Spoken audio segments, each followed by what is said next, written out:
Student या जो सब लोग बैठे हैं, हम सब लोग वो लोग हैं जो किसी न किसी रूप से राजनीति को अपना विषय मानते हैं।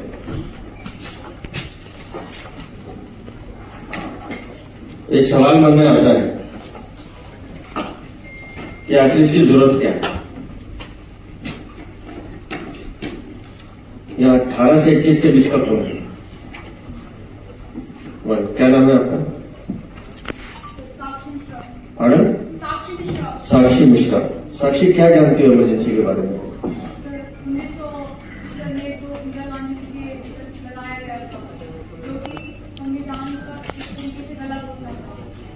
तालीम जाओ साक्षी के लिए।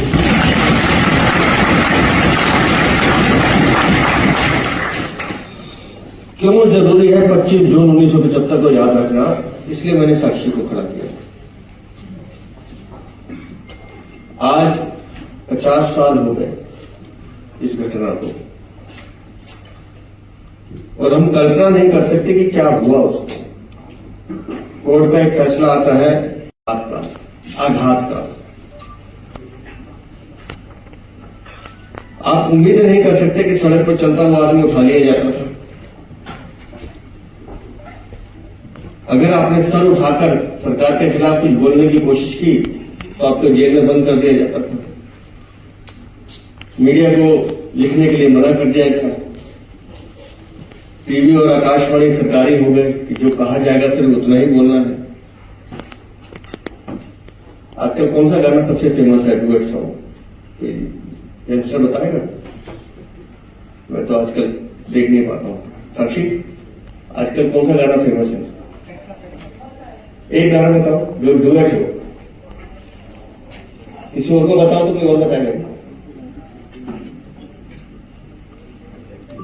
किसी को याद नहीं करना कि अच्छा गाना ऐसे बता दो डुएट जो आपको पुराना भी तो चलेगा। कौन बताएगा?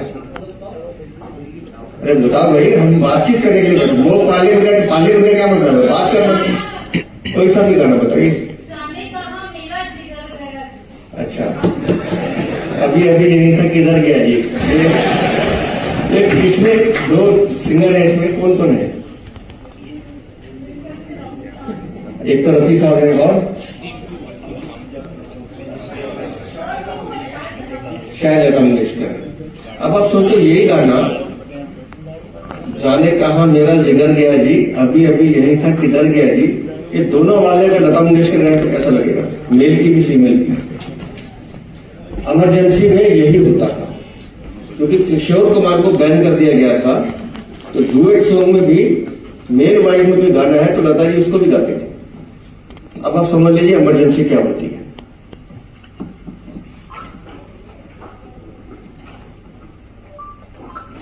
अभी माननीय मंत्री जी मुझसे पूछ रहे थे कि आपकी एज कितनी थी, तो आप सबके सामने एज बतानी पड़ेगी मुझे। बस मैं 7 या 8 साल का था। पिताजी स्वयंसेवक रहे हैं, तो हमें तो इमरजेंसी का मतलब मालूम नहीं था उस समय, लेकिन इतना पता था। मैं दिल्ली नगर निगम के प्राइमरी स्कूल में पढ़ता था।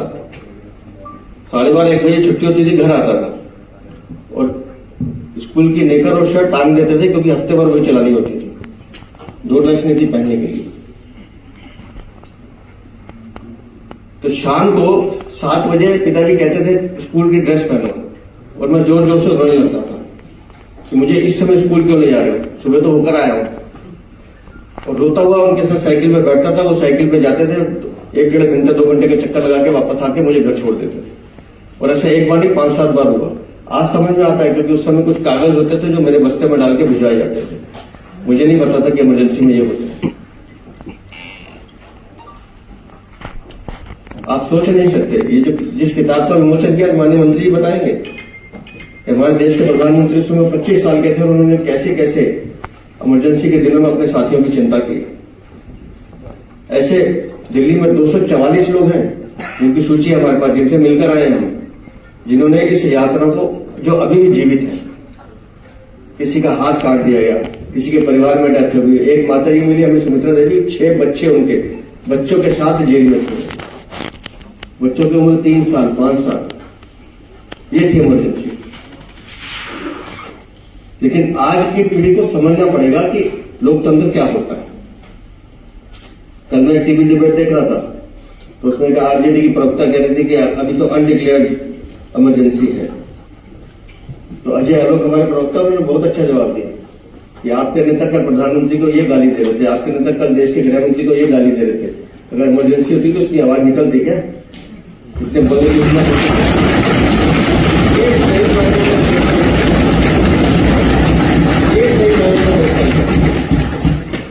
और पिछले 11 वर्षों में भारत ने जो ताकत देखी है, पूरे विश्व ने भारत की जो ताकत देखी है, उसके एक सूत्रधार आपके बीच में बैठे।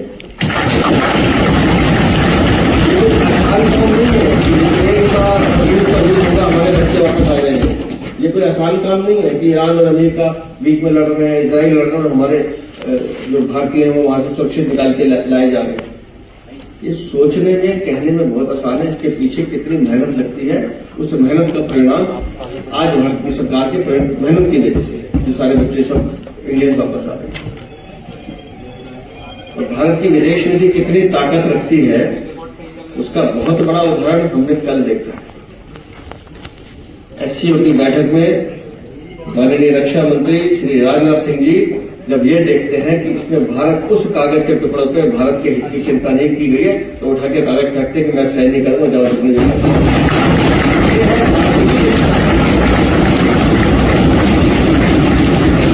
ये है भारत की। और ये वो भारत कर सकता है जिसका नेतृत्व माननीय प्रधानमंत्री कर रहे हैं, क्योंकि जहां इंडिया फर्स्ट जो है, मेरा देश प्रथम, मैं देश के लिए जीता हूं, ये भाव जिस दिन हमारे दिल में आ जाएगा, उस दिन हम सब अपना अपना कर्तव्य निभाने के लिए सक्षम होते हैं। हम सबको अपने से उठना पड़ेगा। आज मैं माफी चाहता हूं, मेरी बात किसी को बुरी लगे, आज हमारा मैक्सिमम टाइम मोबाइल गैजेट्स पे जाता है। मैं बार बार कहता हूं, ये जो इलेक्ट्रॉनिक गैजेट्स है, ये जानकारी का अच्छा साधन है, लेकिन इसका एडिक्शन बड़ा खराब है। कितनी देर ऐसे है कि हम घर जाके इसको हाथ नहीं लगाते, ऐसे कितने लोग जरा हाथ खड़ा करते हैं कि मैं घर जाके बिल्कुल इसको देखता नहीं। 1 2 3 और कुछ लोगों को ये कि मेरे पास मोबाइल है और थोड़ी देर नहीं बजे तो मन करता जाके देखो इसको हुआ क्या, बीमार तो नहीं हो गया, इसने कुछ कहा क्यों नहीं होता। ये जो एडिक्शन है ना, ये हम लोगों को खराब कर रही है। हमें एडिक्शन होनी चाहिए हमारे देश के लिए, हमारे राष्ट्र के लिए, कि हम उसके लिए क्या कर सकते हैं। और एक जिंदगी का फलसफा, एक छोटी सी कहानी में सुना के खत्म करता हूं कि हम सबको जयशंकर जी को सुनना है। उसमें से कोई चीज पकड़ में आए तो पकड़ लीजिएगा कि हम लोगों की प्रायोरिटी क्या होनी चाहिए। आज जिस सोसाइटी में रह रहे हैं, हमारी प्रायोरिटी क्या होनी चाहिए। एक देश था, उसमें एक राजा था। राजा बड़ा यशस्वी, अपनी जनता की बहुत चिंता करता था, बहुत चिंता करता था। उसकी जनता भी उससे बहुत खुश रहती थी। हर छोटी छोटी चीज का ध्यान रखता था कि प्रजा किसी तरह से खुश रहे। तो उसी प्रजा में एक ब्राह्मण देवता था, शिव महादेव की पूजा कर रहे थे, तपस्या कर रहे थे। महादेव प्रसन्न हुए, बोले क्या चाहिए तुम्हें? बोले मुझे कुछ नहीं चाहिए, मैं तो सिर्फ आपके दर्शन करना चाहता था, इसलिए आपकी पूजा कर रहा था। अब महादेव तो महादेव आए हैं तो कुछ लेके जाएंगे। तो उन्होंने हाथ हिलाया और एक सेब उठा के उस ब्राह्मण की जेब में डाल दिया, गोदी में डाल दिया। बोले ये सेब खा लो।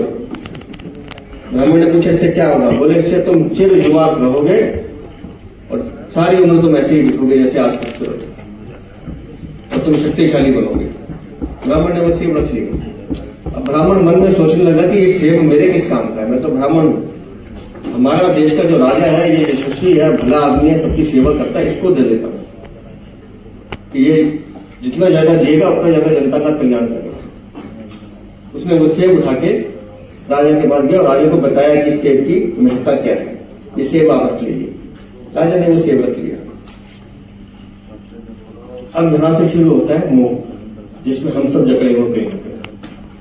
राजा ने जब सेब देखा, अब राजा ने सोचा मैं ये सेब खा लूं, मैं युवा हो भी जाऊंगा, अमर रह भी जाऊंगा, लेकिन मेरा दिल तो मेरी रानी में है,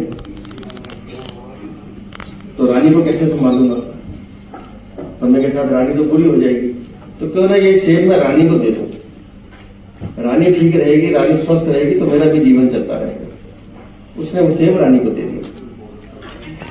अब रानी को बता दिया कि इस सेब की खासियत क्या है। रानी ने खुशी खुशी वो सेब ले लिया। अब रानी ने सेब ले लिया, राजा चला गया। रानी का जो दिल था वो सेनापति पे आया हुआ।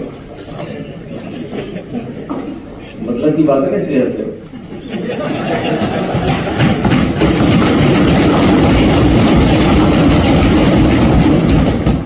रानी का दिल सेनापति में आया हुआ था, वो तो रह रही थी राजा के साथ। उसने सेनापति को बुलाया कि देखो, मैंने तो जीवन भर तुम्हारे साथ ही रहना है, आज या कल तो राजा चला ही जाएगा। इस सेब में ये खूबी है, ये आप रख लीजिए और इसको खा लीजिए। अब सेनापति ने वो सेब ले लिया। अब रानी चली गई। अब सेनापति ने मन ही मन सोचा, मैं कब तक इस रानी को झेलता रहूंगा, क्योंकि सेनापति जो है वो राजनर्तकी पर सीधा था, जो बहुत अच्छा डांस करता है। उसने सोचा इससे तो एक छुटकारा पाने है, जिस दिन मैं राजा का इंतजाम करूंगा इससे भी छुटकारा पा लूंगा, क्यों ना सेब मैं राजनीति को दे दूं, वो ठीक रहेगी तो मेरा भी जीवन चल जाएगा। उसने उस राजनीति को वो सेब दे दिया और बता दिया कि ये सेब खा लेना, ये तुम्हारे लिए बहुत अच्छा है। राजनीतिक ने मुस्कुरा के सेब ले लिया, सेनापति चला गया। अब राजनीतिक ने सेब को देखा, उसने कहा क्या तो मेरा जीवन है, भले दरबार में सब पुरुषों के सामने नाचती, ये भी कोई जीवन है? ऐसे जीवन को लंबा करके अमर करके मुझे क्या करना है? ये सेब तो उसके पास जाना चाहिए जो सबसे ज्यादा यशस्वी है, तो क्यों ना ये सेब मैं राजा को वापस दे दूं। अब वो सेब लेके राजा के पास चली गई। अब राजा को जब उस सेब का पता, राजा ने सेब देखते पहचान लिया। अब राजा ने जब सेब देखा पहचान लिया तो उस दिन राजा को पता चला कि ये टोटली आपको बताता है कि इमरजेंसी का कारण क्या था। और जब एक परिवार, सत्यवा जी ने कहा कि राष्ट्र के बारे में जो भावना जो है, जब परिवार को राष्ट्र से बड़ा मानते हैं तो इमरजेंसी जैसे स्थिति आएगी। ये एक बहुत बड़ा सबक। अब थोड़ा मैं रोल बैक करता हूँ। 1975 हॉस्टल में थे और कल ही मेरे साथ एक क्लासमेट थे जो उस समय गिरफ्तार किए गए, वो जेल गए। वो मेरे से पूछ रहे थे कि भाई 50 साल हो गए हैं, आपको याद है उस दिन क्या हुआ? हम नॉर्मल स्वाभाविक है कि हम लोग आपस में बात करेंगे। तो उस समय बहुत कुछ हुआ, पर अगर मेरे मन में 2-3 ऐसी घटनाएं हैं। एक ही आप ही सोचिए, आप में से काफ़ी लोग, कुछ लोग तो यूनिवर्सिटी में होंगे ना, तो हॉस्टल में रहा होगा या रहते होंगे। आप सोचिए कि एक रात को पूरे हॉस्टल को पुलिस ने घेर लिया और पुलिस जो है बंदूक के साथ हॉस्टल में आती है और कमरे कमरे में घुस के जांच करा के लोगों को ले जाती है। रात को क्यों? भय लगता है, और ये भय दिलवाने का एक किस्म से एक्सरसाइज था कि लोगों को दबा के रखो। तो आप समझिए कि आप 20, 22, 25 साल के हॉस्टल में सो रहे और अचानक दरवाजे पे, और जब पुलिस वाले खटखटाते ना, वो माने नॉर्मल नहीं होता। तो अब लोगों को बुलाया गया। एक इन्फॉर्मर जैसा आदमी था जो मास्क, सर पे मास्क था, किसी को ये कहता था, किसी को वो कहता था, और जिसका गलत इशारा था उसको उठा के ले गया। अब ये रात को, और आप सोचिए इसका इम्पैक्ट जो है, इसका ट्रॉमा जो है उस यूनिवर्सिटी पे कितना भयानक है। अब ये रात की घटना, दिन में भी एक घटना हुई कि स्टूडेंट सब लोग जेएनयू के कैंपस में बैठे थे। वो विंटर का मौसम था, लोग मूंगफली वगैरह संतरा खा रहे थे जैसे स्टूडेंट्स खाते। और अचानक एक पुलिस पेट्रोल आई अंदर, खुद पुलिस कमिश्नर आए स्टूडेंट लीडर को पकड़ के, और वो भी गलत आदमी को पकड़ के गाड़ी में डाल के अपहरण किया सबके साथ। और उस समय इमरजेंसी में अगर गलत आदमी को भी पकड़ते थे, उसको छोड़ते नहीं थे। तो ये आप समझिए कि कोई भी कभी भी, माने आप ये डेंजर का वातावरण था, अनिश्चितता, भय का था कि पता नहीं किसको उठाएंगे, क्यों उठाएंगे, गलती से भी उठा लिया तो क्या होगा। और साथ ही साथ ये कहानियाँ आ रही थी कि पुरानी दिल्ली में फायरिंग हुई है, कि ये कंपलसरी फैमिली प्लानिंग वेसेक्टॉमी होती थी कि लोग को पकड़ कर, क्योंकि सबका कुछ कोटा दिया जाता था तो नंबर भरने के लिए ज़बरदस्ती वेसेक्टॉमी किया जाता था। और मैं कहूँगा कि एक किस्म से ये पूरा एक्सरसाइज जो था वो देश और सोसाइटी का मोराल तोड़ने का था कि भाई हम शासन में हैं, हम शासन में रहेंगे, आप पूछने वाले कौन हैं, और हमारे यहाँ पूरी ताकत, सरकार की ताकत हमारे साथ है। संविधान की हत्या हो गई है, अब उसको भूल ही जाओ, हम जो करना है हम करेंगे, और आप जो हैं इसमें आपका कोई और चारा नहीं, आपको सहना ही होगा। ये मैसेज था इमरजेंसी। और उसमें बहुत लोग जो हैं जो पॉलिटिक्स में भी नहीं थे, उन पे भी इम्पैक्ट, पर जो कॉन्शियस, जिन्होंने जानबूझ के पॉलिटिकल मंच में पॉलिटिक्स, और उनको पता था उस टाइम पॉलिटिक्स करना माने अरेस्ट होना है। और आप ये नहीं समझिए कि अरेस्ट का है कि भाई आप अरेस्ट हो जाओगे, कुछ दिन बिताओगे, बेल हो जाएगा, निकल जाओगे। इमरजेंसी में जब लोग अरेस्ट होते थे, किसी को पता नहीं था कि कब निकलेंगे, किसी को पता नहीं था कि इमरजेंसी की कभी एंडिंग भी होगी, कि 2 साल बाद इमरजेंसी बंद हो जाए। अब मान लीजिए जो अंदर जा रहा है उसको पता नहीं था कि एक दिन वो बाहर निकलेगा। तो अब ये सोचिए कि किस साहस के साथ जो लोग आज जिसका विमोचन हुआ किताब का, ऐसे लोग जो हैं, जो जब ये रिस्क ले रहे थे, जो लोग जिनकी अरेस्ट हुई थी, उनको जो है ये मामूली राजनीति नहीं था कि आप अरेस्ट कर रहे हैं, ठीक है हो जाएगा, बाद में देखी जाएगी। तो देखिए उन लोगों की साहस उस समय की ओपनली इमरजेंसी का विरोध करना, इमरजेंसी के खिलाफ काउंटर मूवमेंट चलाना, देश का मोराल उस समय, सोसाइटी का मोराल, हौसला जो है उसको कैसे ऊपर रखना। तो ये आप लोगों को जानना चाहिए। अब ये इमरजेंसी का एक कॉन्टेक्स्ट भी है, अब थोड़ा बहुत आप लोगों ने पढ़ा होगा। मोटी बात ये थी कि इलेक्शन 1971 में इलेक्शन जीतने के बाद कुछ ही साल में सरकार की पॉपुलैरिटी जो है बहुत कम हो गई थी। भ्रष्टाचार बढ़ गया था, इन्फ्लेशन बहुत ज़्यादा था उस समय, और राजनीति जो है उनके पक्ष में नहीं जा रही थी, उसकी दिशा कुछ अलग जा रही थी। पब्लिक में बहुत आक्रोश थी। बिहार और गुजरात में आंदोलन चल रहे थे, गुजरात में सरकार गिर भी गई थी, इलेक्शन हुआ, विपक्ष के लोग चुने गए, एक बहुत बड़ा रेलवे स्ट्राइक हुआ उस समय, और पब्लिक जो है रेलवे स्ट्राइकर्स के साथ उनकी फीलिंग जो थी कि भाई इनका कुछ कारण है स्ट्राइक के लिए। और इस माहौल में, और ये भी था कुछ पारिवारिक विषय भी थे कि वहाँ कोई अपने बिजनेस चला रहे थे, उनके बारे में जो उस समय के युवराज जो थे उनके बिजनेस के बारे में प्रश्न उठा रहे थे लोग। तो ये सब इस माहौल में प्रयागराज, इलाहाबाद हाई कोर्ट का जजमेंट है। और अगर आप देखें उस समय के प्रधानमंत्री के खिलाफ 2 चार्जेस जो थे, करप्ट प्रैक्टिसेस और मिसयूज ऑफ गवर्नमेंट मशीनरी, ये दोनों में उनकी कन्विक्शन थी।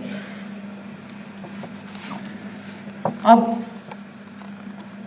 मामला तो आप देख रहे हैं कि प्राइम मिनिस्टर हैं, मेंबर ऑफ पार्लियामेंट थे, चैलेंज जो था पार्लियामेंट जो उनके खिलाफ खड़े थे राजनारायण जी, उनका केस था। और विषय जो है सीट का विषय है कि वो डिस्क्वालीफाई हो चुकी थी, पर एक एमपी का डिस्क्वालिफिकेशन जो है वो इमरजेंसी के डिक्लेरेशन में पूरे देश का सिक्योरिटी का मामला बनाया। ये है उस समय का गैजेट नोटिफिकेशन, और मैं आपको उसका ऑपरेटिव सेंटेंस में पढ़ के सुना देता हूँ। I Fakhruddin Ali Ahmed, president of India, by this proclamation declare that a grave emergency exists whereby the security of India is threatened by internal disturbances। विषय है एक सीट का, एक डिस्क्वालिफिकेशन का, करप्ट प्रैक्टिसेस का, और देखिए उसको सिक्योरिटी ऑफ इंडिया का विषय बना दिया और इमरजेंसी डिक्लेयर करा दिया। अब इसके जो राजनीतिक परिणाम वो तो उसी रात को तुरंत दिखाई दिया कि जो देश के बड़े बड़े नेता जो थे, जयप्रकाश नारायण जी के अलावा मोरारजी देसाई, अटल जी, आडवाणी जी और बहुत सारे ऐसे लोग, सबको गिरफ्तार किया गया। उसमें से मेरे लिए, क्योंकि मैं यूनिवर्सिटी स्टूडेंट था, पर मेरे घर में मेरे पिताजी जो थे वो सिविल सर्वेंट थे, सरकार में काम करते थे, पर वो पॉलिटिकली काफ़ी कनेक्टेड थे।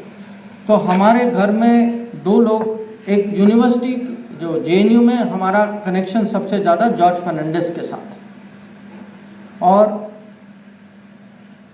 घर में जो है मेरे पिताजी के दोस्त चंद्रशेखर जी थे। तो जब हम लोग क्योंकि उस समय हमें पता भी नहीं था कि कौन कौन अरेस्ट हुए। कुछ लोग जो बड़े नेता थे उनके बारे में पता था, जो उतने फेमस नहीं थे, वो तो बस उठा के उनको ले गए। इनके बारे में हमें पता था। तो हर फैमिली जो है किसी न किसी का कहीं ना कहीं इमरजेंसी के साथ ये पर्सनल कनेक्शन भी, कि जब मैं सोचता हूँ, मेरी जो यादें जो होती हैं उस समय की, और जो पॉलिटिकल लीडर्स जो हैं, क्योंकि हमारा जो है फर्नांडिस जी, जॉर्ज साहब के साथ कनेक्शन था और चंद्रशेखर जी को हम बहुत अच्छी तरह जानते थे, तो वो हमें ज़्यादा फील हुआ। और जो जेएनयू में वैसे वो एक्टिविज़म इमरजेंसी के खिलाफ, क्योंकि आप स्टूडेंट्स को तो कभी चुप तो कर नहीं सकते, तो वो तो अपना कहीं ना कहीं किसी न किसी तरीके से विरोध करते जाए। और विरोध करने के भी बहुत तरीके होते हैं कि कोई क्लास नहीं जाओ, कोई कुछ ऐसा कुछ सिग्नलिंग करो कि भाई मैं सिस्टम के खिलाफ, कि मैं नहीं मानूंगा। तो इमरजेंसी की एक किस्म से अपनी एक कल्चर थी कि आप कैसे सिग्नल करें या कैसे दिखाएं कि हम जो है इमरजेंसी के विरोध में।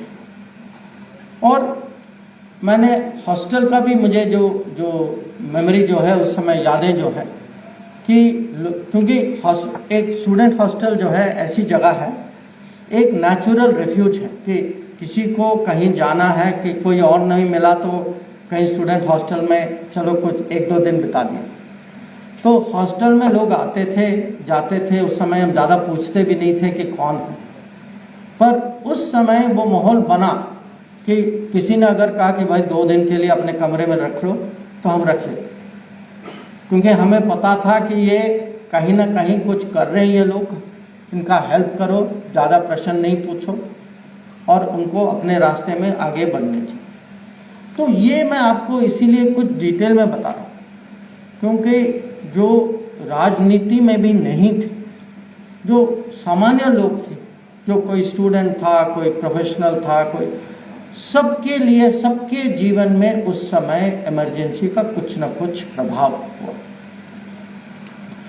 अब सबसे ज़्यादा इम्पैक्ट तो हमारे प्रेस वालों पे हुआ, और जिस समय इमरजेंसी डिक्लेयर हुआ, ये भी रात को हुआ। अब देखिए, ये कोई कोइंसिडेंस नहीं है कि ये सब चीज़ रात को होती। अब उस समय ये न्यूज़पेपर्स के बिजली सप्लाई सबको काट दिया गया ताकि अगले दिन न्यूज़पेपर की प्रिंटिंग ना हो। और बहुत न्यूज़पेपर्स, काफ़ी लोगों ने विरोध तो किया, कुछ लोगों ने एडिटोरियल पेज खाली छोड़, क्योंकि सेंसरशिप तुरंत लागू हुआ और बहुत डिटेल में बताया गया कि आप क्या लिख सकते हैं, क्या नहीं लिख सकते। और उसमें भी प्रेस, जैसे स्टूडेंट्स अपने लेवल पे करते थे, प्रेस वाले भी अपने लेवल पे तरीका ढूंढते थे कि किसी न किसी तरीके से देश को सूचना मिले। मैं कहूँगा एक किस्म से देश में एक रेजिस्टेंस था इमरजेंसी के खिलाफ, और ये बहुत तरीके से रेजिस्टेंस था। कुछ लोगों ने ओपनली विरोध किया, कुछ लोगों ने अपने तरीके से। और इसमें भी कुछ हमारे बहुत जान पहचान के थे, जैसे KR मलकानी जो मदरलैंड के एडिटर थे, ऑर्गेनाइज़र के एडिटर भी थे पहले। वो हमारे मेरे पिताजी के बहुत क्लोज फ्रेंड थे। तो वो प्रेस वालों में से ही was one of the first people to be arrested. और जो फॉरेन जर्नलिस्ट जो हैं, कोई भी इमरजेंसी के खिलाफ कुछ टिप्पणी करता था तो उनका वीज़ा कैंसिल हो जाता था, उनको बाहर ले जाते थे, बाहर फेंक देते थे। और कल्चर के क्षेत्र में भी सचदेवा जी ने किशोर कुमार के बारे में कहा। आपको पता है कारण ये कहा गया, उस समय उनको बताया गया कि वो यूथ कांग्रेस के फंक्शन में आके गाना गाए और उन्होंने मना किया। उसके कारण उनका गाना कभी रेडियो में बजता नहीं था, और उस समय और कुछ साधन नहीं थे, या टीवी भी बहुत कम ही चलता था। तो आप सोच लीजिए, रेडियो हमारे लिए मेन एंटरटेनमेंट था, और मेन एंटरटेनमेंट में आपने किसी को निकाल दिया बिल्कुल। तो आप सोचिए उस समय का टोटल एनवायरनमेंट, टोटल माहौल, मैसेजिंग उस समय कैसा था। ये फिल्म में भी हो कि एक बहुत मशहूर फिल्म थी, गुलजार की फिल्म थी आंधी, उसके पता नहीं कितने लोगों ने देखा होगा, उसके बहुत अच्छे गाने भी हैं आंधी। पर आंधी में भी सेंसर को लगा कि भाई ये कहीं इंदिरा गांधी के बारे में कुछ कमेंट कर रहे हैं, चलो इसको रोक दो। तो जब तक फिल्म में कट नहीं होगा और जब तक वो चेंज नहीं होगा, तब तक ये फिल्म को रिलीज नहीं करेगी। तो ये था इमरजेंसी। अब संविधान की बात करते हैं। वो 2 साल में 5 कॉन्स्टिट्यूशनल अमेंडमेंट और 48 ऑर्डिनेंसेस पास किए गए। सोच लीजिए, 2 साल में 48 ऑर्डिनेंस, 5 कॉन्स्टिट्यूशनल। और इसमें 3 जो अमेंडमेंट जो थे, ये बहुत महत्वपूर्ण थे। एक तो था 38th अमेंडमेंट कि डिक्लेरेशन ऑफ इमरजेंसी, आप इस पे आप कोर्ट नहीं जा सकते। 39th अमेंडमेंट था कि प्राइम मिनिस्टर के चुनाव पे आप कोर्ट नहीं जा सकते। और 42nd था कि जो फंडामेंटल राइट्स जो है, इसको आप डाइल्यूट करेंगे और कोर्ट्स की पावर जो है इसको आप कम करेंगे। और मैं कहूँगा, जब आप पता नहीं आप लोगों ने वो जो प्रदर्शन जो बाहर है उसमें आप आने के पहले कुछ समय तो देखा होगा, उसमें से एक बहुत मशहूर केस है वहाँ जिसका जिक्र है वहाँ बाहर, कि ये केस है ADM जबलपुर वर्सेस शिवकांत शुक्ला, जहाँ अटॉर्नी जनरल कहते हैं कि अगर आपकी जान भी जाए इमरजेंसी में, आप कोर्ट में आपको कोई राहत, कोर्ट आपको राहत नहीं दे सकता। ये थी इमरजेंसी। तो जो कॉन्स्टिट्यूशन पे जो असॉल्ट हुआ, जो इंस्टीट्यूशंस पे जो असॉल्ट हुआ,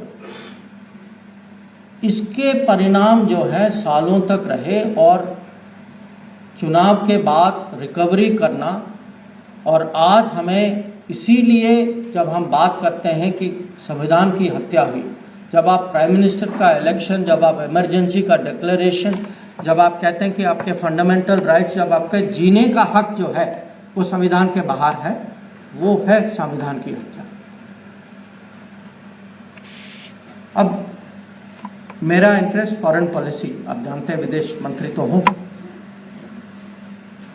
इमरजेंसी के समय में कभी कभी बड़े निर्णय लिए जाते थे बिना डिबेट के।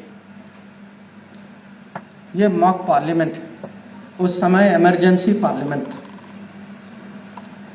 आजकल एक चर्चा हो रही है कि श्रीलंका में हमारे मछुआरे जाते हैं और उनको गिरफ्तार किया जाता है। आपको पता कारण क्यों? कारण है क्योंकि इमरजेंसी के टाइम पे श्रीलंका के साथ एक समझौता किया गया जिसमें मछुआरों का हक जो था पहले कि कुछ वो श्रीलंका के पानी में फिशिंग करने का, वो हक जो है हम लोगों ने त्याग दिया था। अगर इमरजेंसी नहीं होता, अगर पार्लियामेंट उस समय का सचमुच जेन्युइन पार्लियामेंट होता, वहाँ डिबेट होती, मुझे नहीं पता कि ये एग्रीमेंट उस समय पार्लियामेंट उसको मानती या नहीं मानती। तो मैं आपको एक उदाहरण दे रहा हूँ कि उस समय जो डिसीजन, जो निर्णय जो लिया गया, उसका परिणाम आज भी तमिलनाडु में दिखाई दे। अब इंटरनेशनल इमेज की बात करते हैं कि ये इमरजेंसी जो है 75 से 77 तक चला। 77 में मैंने यूपीएससी एग्ज़ाम पास किया और मैं विदेश सेवा में अफसर बना।